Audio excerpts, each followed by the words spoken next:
So I'm Michael Opdenacker. I have a new company called RootCommit. Check it out if you want.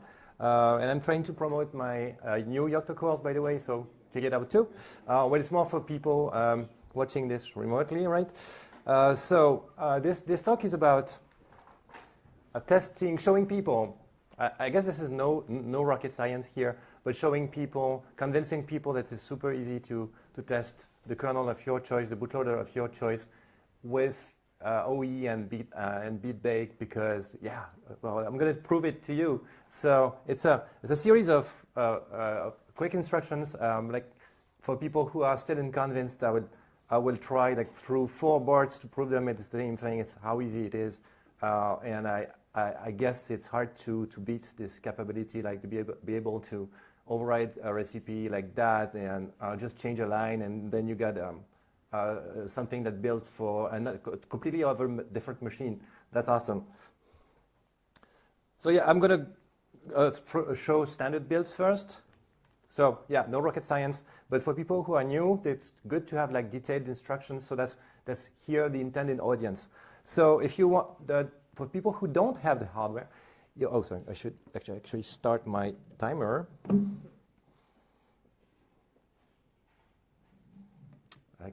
This way, it took 2 minutes. Yeah, so you could use the new generic ARM64 board that's available in StyHead in particular. So, well, you just clone Pocky, source your build environment, you set the machine to generic ARM64, and well, for this machine, it's interesting. You need to add U-boot to the image. Otherwise, it's meant to be generic and work with like whatever. So even for platforms, ARM platforms that don't have U-boot but that have EFI instead. So well, I got the clarification last week from the mailing lists. It's nice. Thanks, Ross. And then you generate your image, and you're good to go. Just run QEMU. It will boot into U-boot that will boot into Grub, and there you are. And then you can check the U-boot version if you want. It's 2024-07, and the kernel version is 669. 666. For BeagleBone Yocto, that's another one of the machines that are supported. That's the only hardware machine that's supported by Pocky. By the way, it's called BeagleBone Yocto. The only thing you have to do is just like change the machine setting to BeagleBone Yocto compared to what you had before, and build your image and copy the resulting image to an SD card. By the way, I'm using BMap tool, so fast, so nice. You can see the instructions here. That deploys an image to an SD card in like less than 10 seconds, often 2 seconds. So it's brilliant. Try BMap tool if you.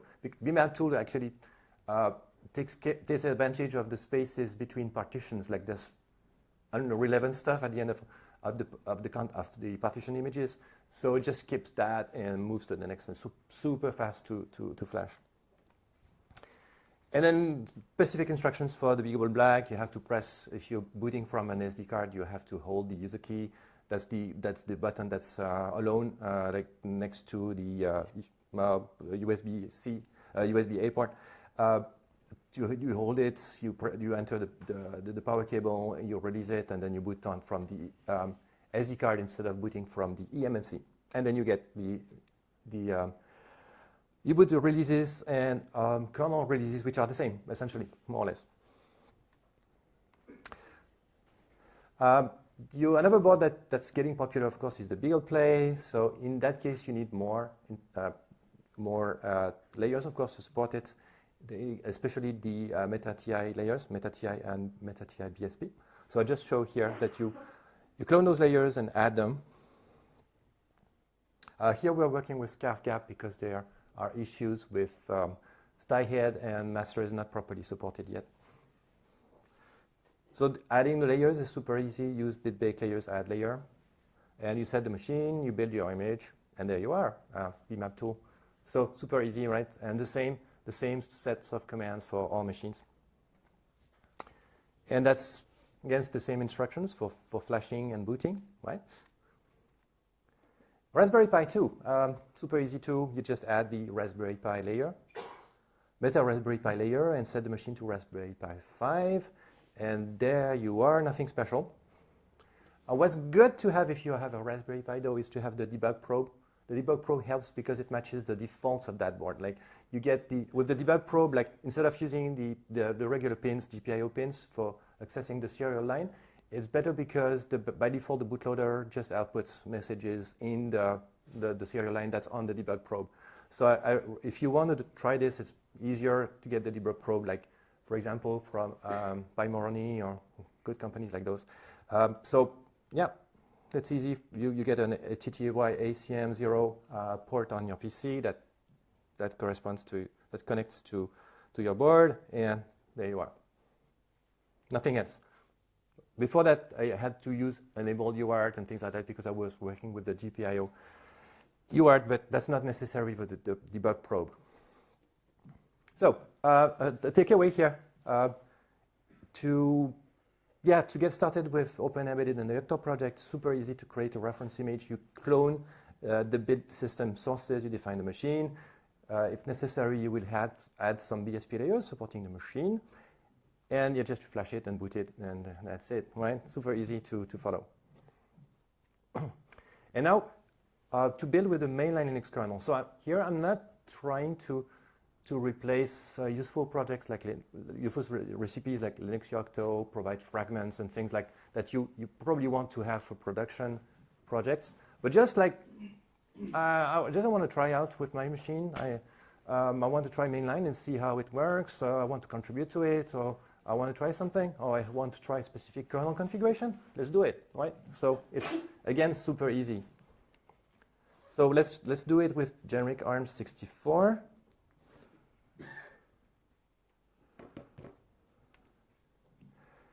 So here, of course, you need to create a layer because we want to override to create our own recipes. So let's call it meta mainline. You can check, so for a given machine, you can check actually, for a given configuration in local unconf, you can check the available kernel recipes that are available. I do that with bit-baked layers, show recipes, Linux start Linux, and that just works. It shows me all the recipes that contain Linux in their names. So here is, Linux Yocto is actually the recipe we're currently using. And that was in meta recipes kernel. So I was looking for that recipe to know where it's supposed to be under the layer subdirectories, right? So I want to match this. Another thing I need to do is find a commit ID for the Linux version I want to use. So I just go to a Linux tree that I clone, I run git show, the tag, and then grep commit, and you get the git commit for that particular version. And that I will use for the srcref variable that's needed in the recipe. So yes, let's create a layer. You use bbit layers, create layer, the name of the layer, and you add that layer with add layer, like super fast. You create the directories for the recipes you're going to add. Here I'm adding a recipe that's called Linux mainline. Just I don't override Linux Yocto. I create a brand new one from start. And here, yeah, the main idea is like I'm putting the recipe in two parts because I assume that I can there's an include file that can be reused for other versions that I want to support later. But essentially, what it's about is like inheriting the kernel class, which is good enough for most purposes, at least for what we are trying to do here. And I set the srcref, so that's the that specifies what commit ID I want in the branch that's in src_uri. And the last thing you need to provide, of course you need to specify the description and license, but essentially you need to say it provides the virtual kernel package. So it's one of the providers for machines for configurations that want virtual kernel. Now that's what my image is going to want anyway. So there needs to be one provider. All right. So the next step is to get a kernel configuration. What I propose, maybe there are easier ways to do this, is just to fetch the kernel sources, set the arch setting to match like ARM64 here, and then also pass cross-compile the prefix to your cross-compiler. So I'm picking up the toolchain from the distribution, but you could do other ways. Run make dev config to get the starting configuration for ARM64, right? And then make menu config, and you make changes to the configuration. And typically what you do, since in our case we just have to we can remove all support for all SoCs because we're using a virtual VIRT machine. Like, that's no real hardware here. It's like we're not emulating hardware because it's even easier to run a VIRT machine like VIRT.io and things like that. You can to make kernel compile faster. You can remove DRM, for example. That like divides the kernel compile time almost by 2 because you don't compile like GPU drivers and things like that. And once you're done, you got a .config file that you turn into a dev.config file by running make save dev.config. So dev.config is like .config, but it doesn't have the default values, the parameters that have a default value. Storing a default value in a .config file doesn't have any information, right? Because the default value is specified elsewhere anyway. And then the idea is to store your dev.config file of course in your layer, in your recipe. But here we want to support multiple boards, so the idea is to use the files path capability of BitBake. The file paths actually for recipe, you have all the overrides that are added to the file path. So you have like the architecture, you have there's also the recipe name, you have like machine and all those things. So here that's exactly what I'm using, and it's really elegant in my opinion. So here I have a Linux mainline 6_6, the 13BB, that's the recipe. But then for the files for that recipe will go into Linux -mainline not underscore, but dash PV, right, version of the recipe. And then you can store your dev.config into a machine subdirectory, because that's part of the search path for all the files that are in the file URI. So if you want to see what all the possible file paths are for your current configuration, just run bitbake getvar, like name of your recipe typically, and file paths, and you'll see all the paths being considered. Of course, the last thing you need to do, in addition to setting your machine, but you did that previously, is to set that the provider for the virtual kernel virtual recipe is Linux mainline, the new one that you will use. So that overrides Linux Yocto that you have by default. And that's it. So not much to do. And then you can see that the board boot with 613. BeagleBone Yocto, it's the same thing. So we generate a config file. So here, the starting points, we are on ARM 32-bit, so there's there's one, but we usually don't use it. We start from OMAP 2 plus dev.config. That's a dev.config that's specific for all the OMAP family of SoCs. That's the starting point. Otherwise, the cookbook is the same, and you see we stored the dev.config in another subdirectory that contains the machine name. For BeagleBone, for BeaglePlay, so there's a mistake here. For BeaglePlay, not BeagleBone, it's similar, though we have to use the TI. We are using the TI layers, right? So here, that's still the same thing. No added complexity. We are starting with dev.config as well as a starting configuration for generating the kernel configuration, and then you just in the platform selection you just unselect all the SoCs but the TI chips, the TI ARM64 chips. Disable DRM as well. If you don't like this, there's a reproducibility problem in, if I recall correctly, some drivers will include the path they were built on in their code, so that there's a QA issue. So that's actually necessary to remove DRM here. And then same thing, right? Oh yeah, no, not exactly the same thing. You need also to declare that your layer is also compatible with ScarfCap, because here we're using ScarfCap. So you need to let the build system know through the layer series compat variable. Otherwise, all the rest is the same, and it boots on 613. Raspberry Pi is exactly the same too.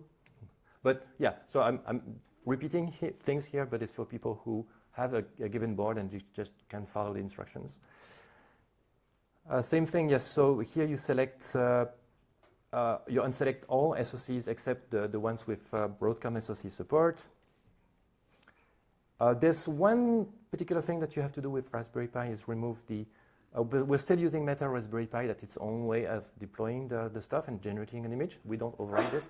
So here you have to, one way of generating an image is to disable the overlays if you just care about the board and not the add-on boards. So typically what we want to play with the kernel, we probably may not want to need to play with the add-on boards yet. So here, if you set RPI kernel device tree overlays, which is a variable managed by Meta Raspberry Pi, you're good to go, and it works. So ultimately, as you can see, we have like 4 dev config files in their own machine subdirectories. It's so elegant to add support for new machines without breaking. The same recipe is used, so that's brilliant in my opinion. So the main takeaways for the kernel part is all you need to do is create a custom layer, add your own kernel recipe to the layer, like targeting a specific version. That recipe will inherit kernel BB class, the standard class. You set srcrs to the commit ID you want to use, and then you just have to generate a dev config for your particular the configuration you want to use for this kernel, right? You add it to src URI, and automatically kernel BB class picks it up. It picks any dev config file that's in the file src URIs, right?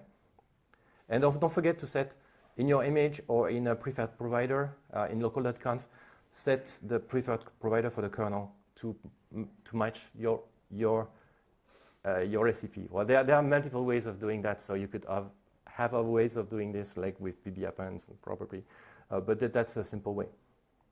And so, as you can see, that's what I want to prove to people attending this, is that BitBake makes it super easy to avoid duplications between machines. You don't have like to create the same recipe 4 times.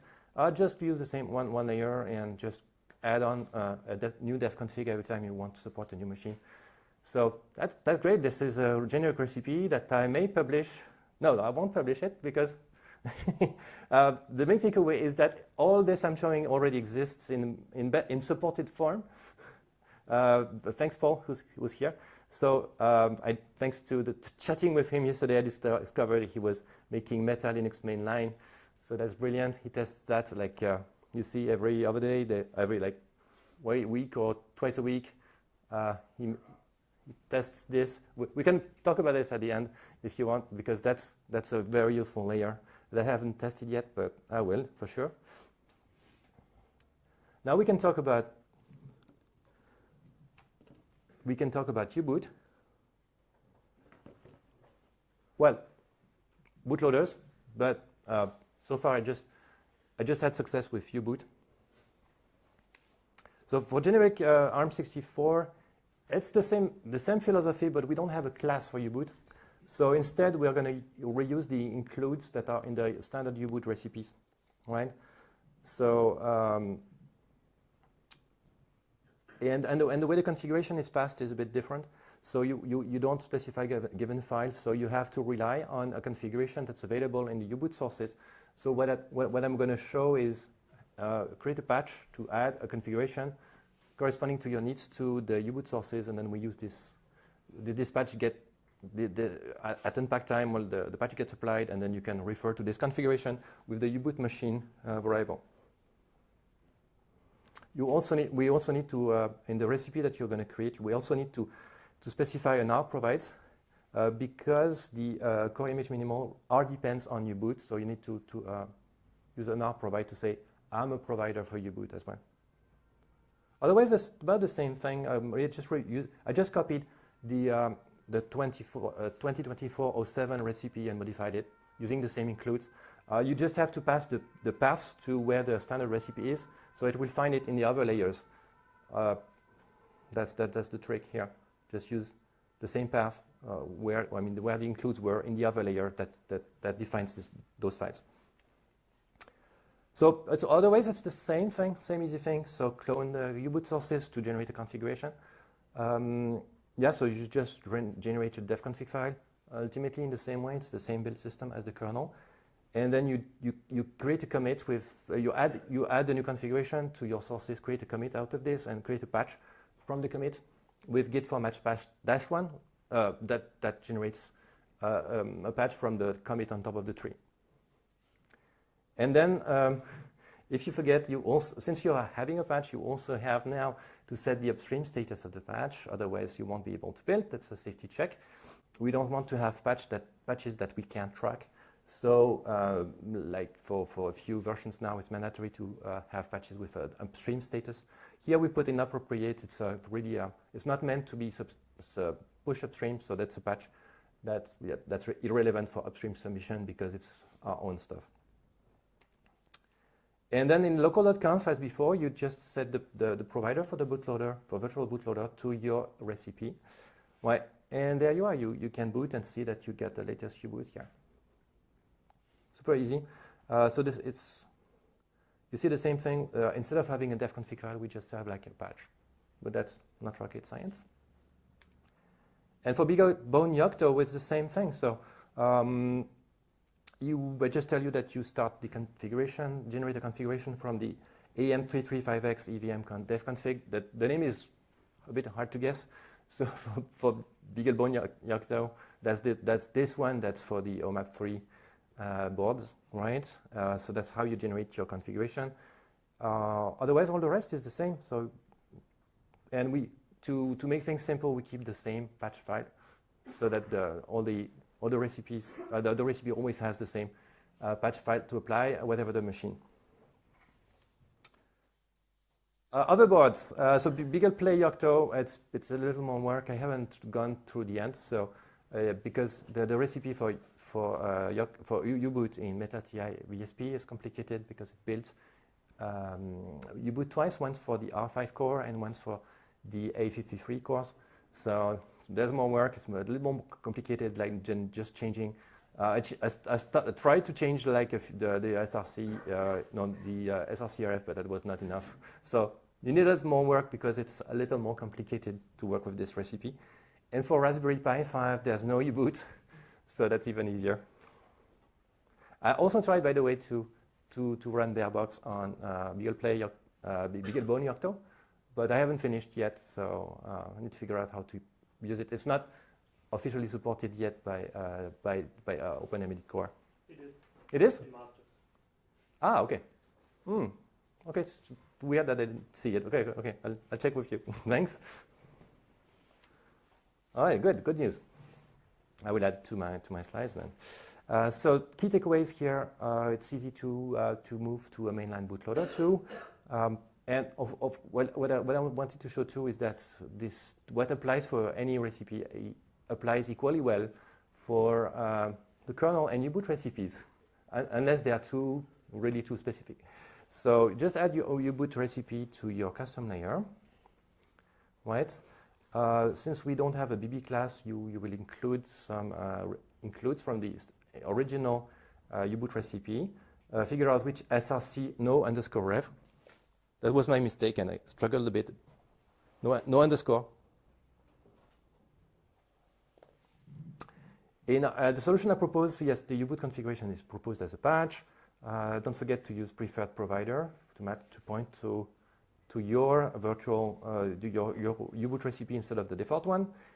And yeah, as you see, BedBake makes it super easy to avoid duplications between machines. You just provide the things that are machine specific, and all the rest stay the same. There we are. Thanks. So the slides are here, and yeah, maybe we can have a discussion on this topic because you guys have your own ways of doing that. There's Paul's. Maybe Paul, you want to say something? Yeah.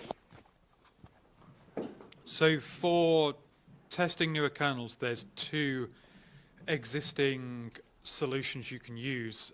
One of them is Linux Yocto Dev, which gets you I think a branch with the Yocto-specific kernel patches and integrations in development on newer kernels.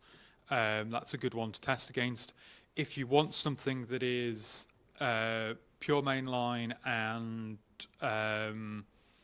we don't, for the MetaLinux mainline layer, we don't rely on auto-rev or anything like that, so it will build offline. if you keep the same commit of the Meta Linux mainline layer, you'll always get the same exact kernel version. So it's quite nice for testing with. Have a look into that. I think it's really good. I maintain it because I keep bumping into different people who've had their own Linux mainline recipes in some BSP or some fork or some branch somewhere. So the hope is to try to consolidate on one implementation of this. It gets updated ideally twice a week if I get round to it. It's not a very arduous process to keep it up to date. Sometimes it might be 2 or 3 weeks before I update it, but And it's tested. yeah.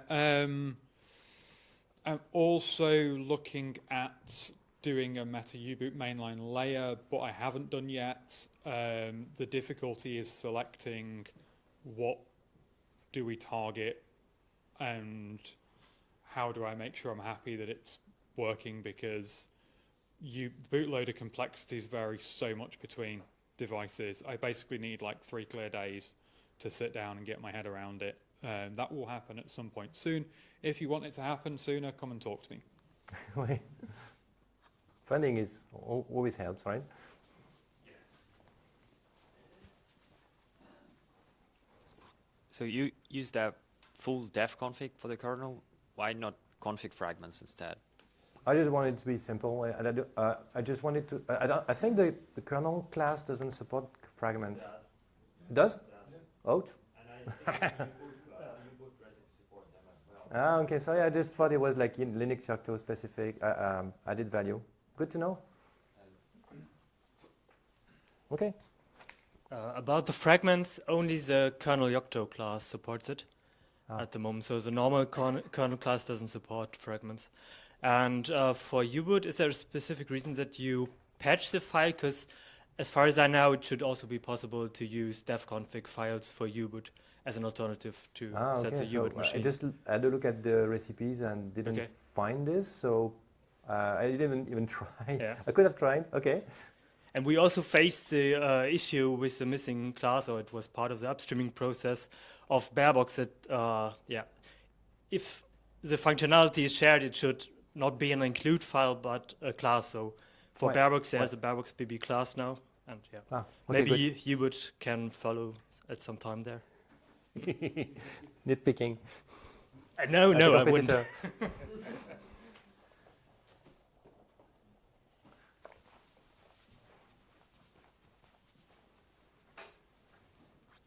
Hi, so I couldn't really see there, so maybe it was there. So if it was, sorry. In the example, when you were building the QEMU and adding U-boot, and then it had U-boot and grub and kernel. Correct. Right? So why didn't you have to specify the preferred virtual bootloader there? Because technically you had to do. I think I did. Okay.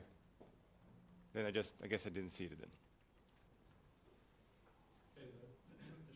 then. No, it's part of the. Isn't it part of the U-boot recipe somehow? The preferred U-boot virtual bootloader variables are a bit of a mess at the moment.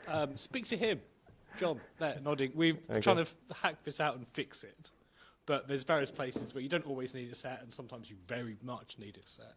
For that situation, it just works. As long as U-boot's in deploy, it just Kemi does the right thing. Cool. Thanks.